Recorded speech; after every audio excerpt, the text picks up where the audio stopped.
Shalom jemaat GKT Hosana yang saya sangat kasih dalam Tuhan. Kita tahu bahwa Paulus adalah seorang rasul yang banyak melakukan perjalanan misi untuk pengkabaran Injil di berbagai tempat, dan itu tercatat di dalam kitab Kisah Para Rasul. Pada suatu hari, dia pernah mendapatkan penglihatan langsung dari Tuhan.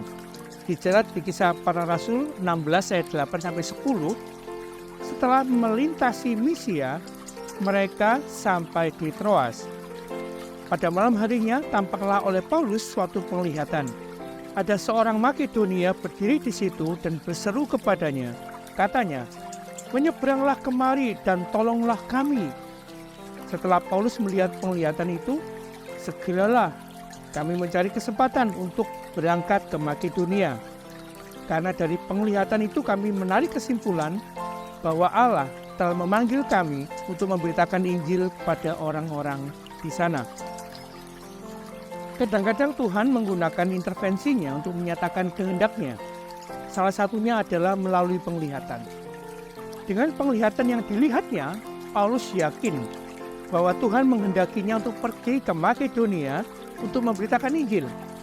Dan benar saja, di Makedonia paling tidak Paulus telah mempertobatkan dua keluarga, yaitu keluarga Lydia, si pedagang kain ungu, dan keluarga kepala penjara. Dan tentunya Paulus juga memberitakan Injil kepada banyak orang yang lain. Dari sini marilah kita belajar untuk peka akan karya Tuhan dalam hidup kita, khususnya dalam pelayanan Injil. Kadang-kadang Tuhan tiba-tiba menggerakkan hati kita untuk memberitakan Injil kepada seseorang, atau menggerakkan hati kita untuk berdoa bagi orang-orang tertentu, dan bahkan mengajak mereka untuk datang ke gereja.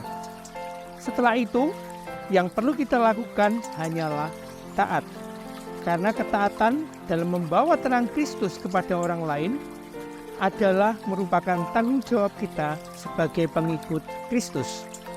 Matius 5 ayat 16, "Demikianlah hendaknya terangmu bercahaya di depan orang, supaya mereka melihat perbuatanmu yang baik dan memuliakan Bapamu yang di sorga."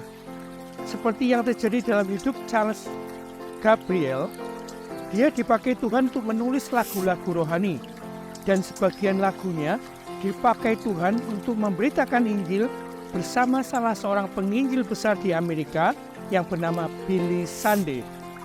Terinspirasi kisah Paulus tadi, Charles Gabriel menantang orang Kristen untuk memancarkan terang Kristus kepada orang lain melalui lagu "Berilah Terang" PPR nomor 254. Marilah kita kobarkan semangat kita untuk memberitakan Injil dengan membawa terang Kristus kepada orang lain, sehingga orang lain pun dapat menikmati Tuhan dalam hidupnya. Pemazmur berkata di Mazmur 43 ayat 3, "Suruhlah terangmu dan kesetiaanmu datang, supaya aku dituntun dan dibawa ke gunungmu yang kudus, ke tempat kediamanmu." Soli Deo Gloria.